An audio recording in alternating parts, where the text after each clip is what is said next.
Здравейте отново, аз съм Ани Василева и днес с моята ученичка Магдалена Делчева, Маги, ще ви покажем малка част от урок по пеене, като за начало ще започнем с разпяването, нещо изключително важно. Защо е важно? Защото в упражненията за разпяване разрешаваме доста голяма част от проблеми, свързани с правилно интониране, с правилно дишане, с това да развиваме гласа си както надолу, така и нагоре, т.е. да имаме ниски и високи тонове и също така подготвяме тялото за това, което ще се случи след разпяването, а именно за същинското пеене. Сега ще направим едно ново, модерно упражнение. За някой може би ще е странно, но за нас това не е в никакъв случай, даже е любимо. Използваме чаша вода и сега Маги ще ви демонстрира какво точно трябва да правим по време на това упражнение. Да започваме.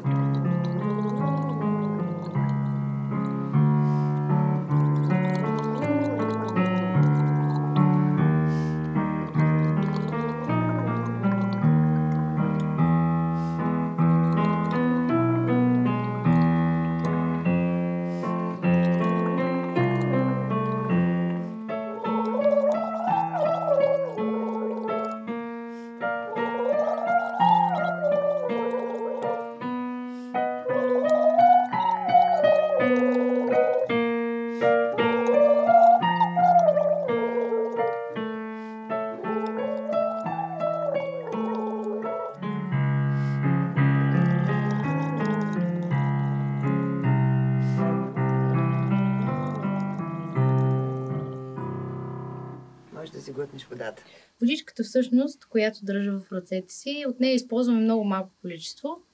Идеята е, когато поемем вода, да не я гълтаме през цялото време на упражнението. Следователно това може да е малко трудно в началото, но става доста лесно, веднъж след като успеем да усвоим това умение съответно. Идеята е езикът да бъде залепен за долното непце максимално много през цялото време и гърлото да бъде максимално тясно и неотворено, за да може да не пропускаме вода навътре към гласните гънки и съответно към трахеята.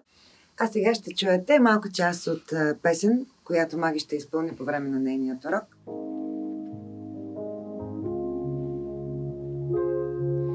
Летят последните таксита, изтръпнали от нощния хлад и само вятърът ни пита как заредихме с обич този град.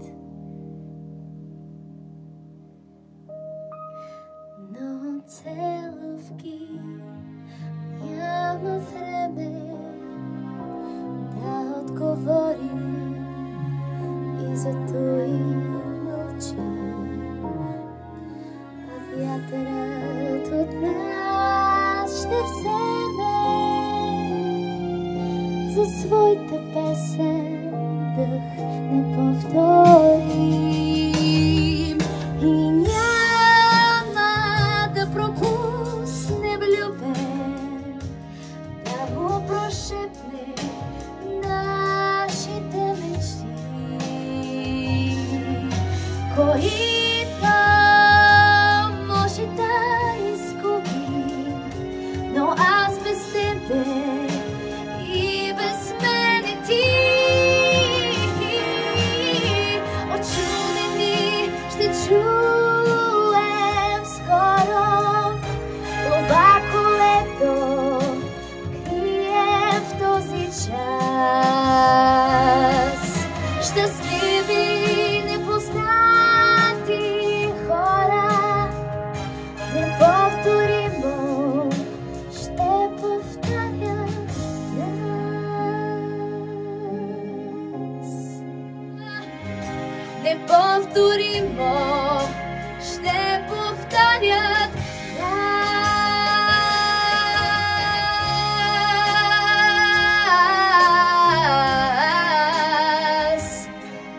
Ba ba ba ba ba ba.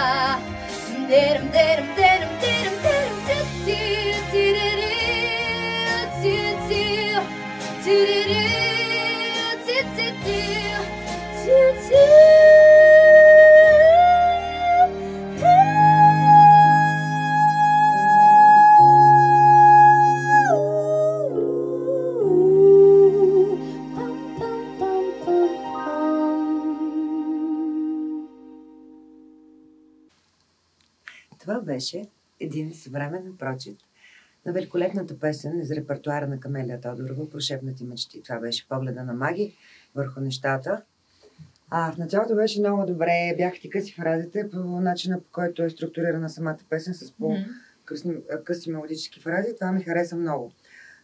После внимавай, преди да влезеш в първия припев, как ще направиш динамическото изграждане, защото самата музика подсказва това и трябва да кореспондира начина, по който пееш ти с изграждането на музикалната фраза на самата форма, говоря за самата песен. Да. Това е задължително в тая песен. След това беше хубаво с повече разпяване, с по-големи динамически амплитуди във втората част на песента.